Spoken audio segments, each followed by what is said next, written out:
So, so tell me, why do you think more people don't meditate? I think a lot of people have a hard time meditating. They have a hard time quieting their minds. Their minds wander.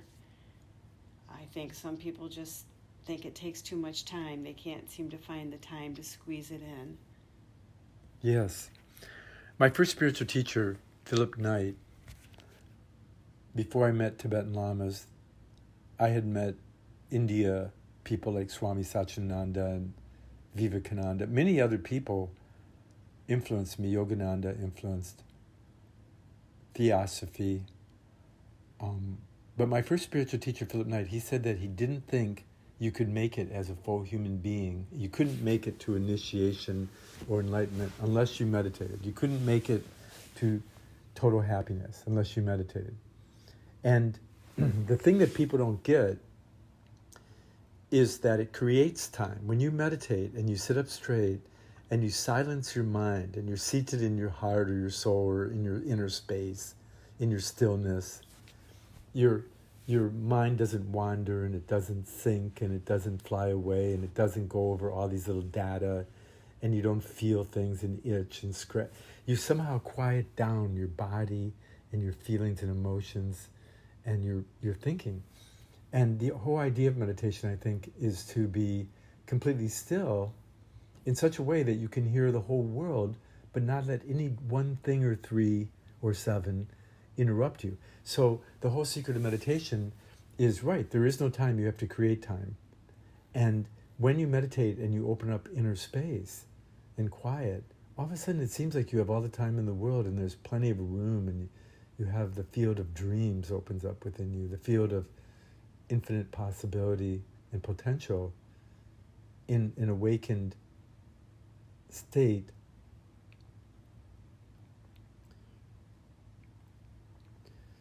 of infinite potential. I mean, words lacking, but I think meditation, I believe the state of mind of this infinite potential, anything could happen. That state of mind is that you're centered in your stillness self and you have a sense of radical quiet. It's like really quiet so you can hear everything. At the same time that you think you can figure anything out that you'd want to, but you're just in a state of potential, of causeless cause and rootless root, and infinite light, as well as stillness, awaiting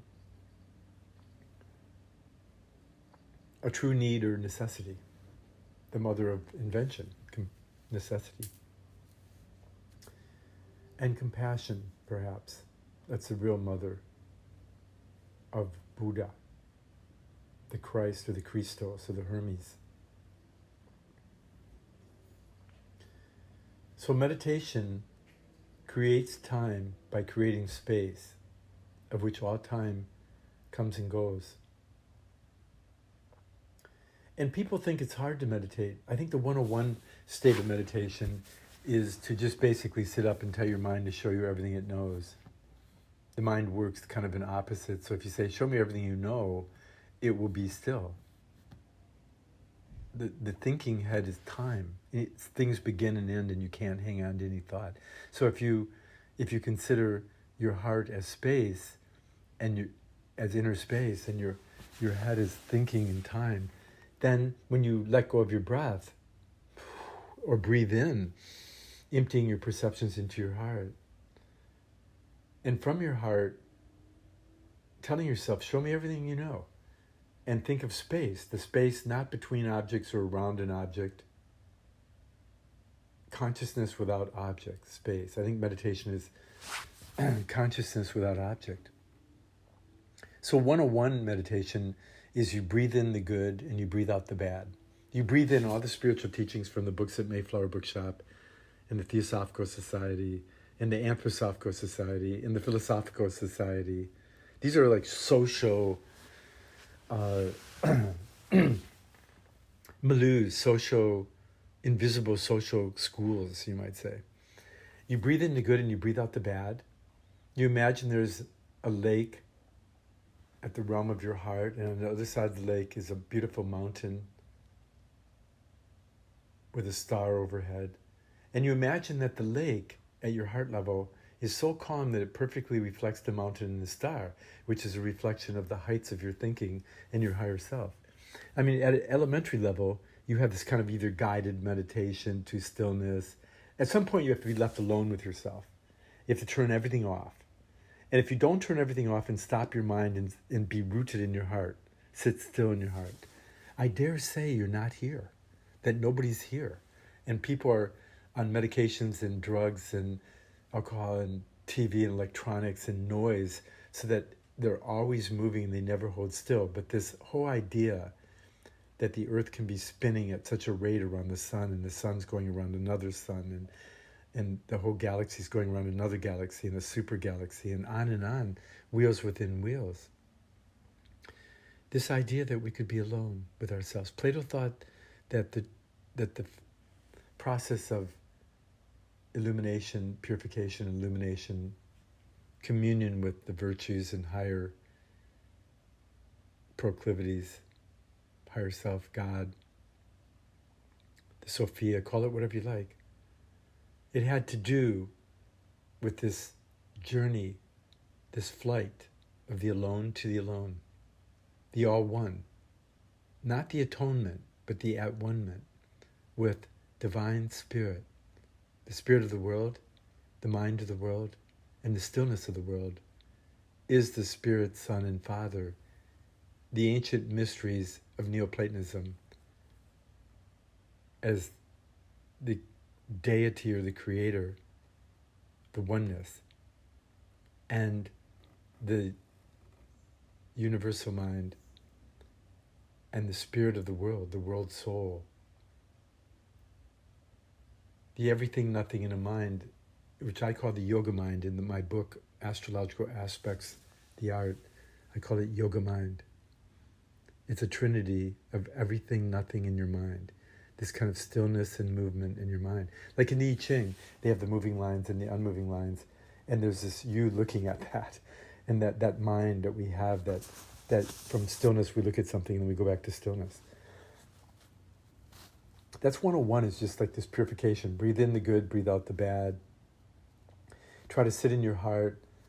I think at 102 you actually have attained knowledge of Osho or Tibetan Buddhism and NeoPlatonism and Hermetics and Steiner and Blavatsky and yoga and poetry, Rilke, Rumi. You have some kind of knowledge that you bring into the stillness, and you bring the distillation of your experience. Your experience is distilled in the silence within yourself. So that the experience you have and the knowledge of these books and teachers, spiritual teachers, all of them, you bring that into your own stillness, and it distills kind of a organic high of insight and participatory awareness and freedom from the self, freedom from the known, into a great creative unknown, like a huge heaven of creativity. And so 101 is purification and some kind of illumination. Number 102, the second stage of 3 in meditation, is actual knowledge with the distillation of your experience and the alchemical transformation of an awakened greater participation of knowing. The thinking in things, where things come from, where they go, where we are now. Man or thinker, how, whence, and whither. So the 103 level is ultimate truth and love, meeting in the heart, giving it wings. And the ultimate truth is that we're no self in every self. You have to almost read Emerson's Oversoul and Emerson's the history, the natural history of the intellect or something. Ralph Waldo Emerson, friends with Abe Lincoln, was a great poet and was very much for the Emancipation Proclamation and freedom for every individual, freedom freedom to understand,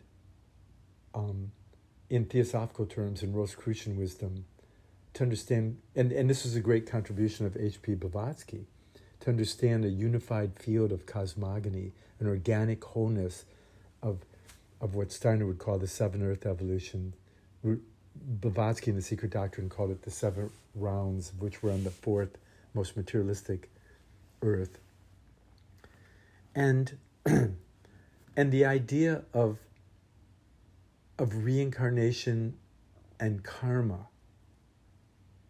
of deity coming forth by day, the original name of the Egyptian Book of the Dead, that we come out of the ignorance of darkness and unconsciousness into the day, and the reincarnating soul with karma as transcendent to gender and race, that each of us is a reincarnating soul in relationship to the oneness of the universe, and complete freedom to be creative artists in this situation. And I think that was a great contribution, that we can, at level 103, we actually have this sense of truth, of walking in every man or woman's moccasins, like the Native American Indians would say, to gain wisdom, that we understand what the struggles and strivings of every soul, and yet we're free of that in some kind of great sense of wholeness and stillness simultaneous.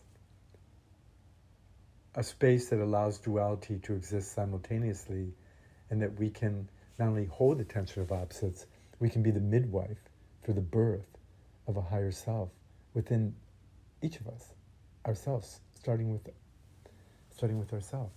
So this is 101, 102, purification, illumination, and kind of a renewal of the relationship with our own deep self and higher self, something that's intrinsic within us and transcendental over our head. We're all kind of in over our heads these days, and we need some kind of spiritual freedom and levity that will lift us up out of the struggle of suffering that is blind and doesn't bring true growth and wisdom and greater love.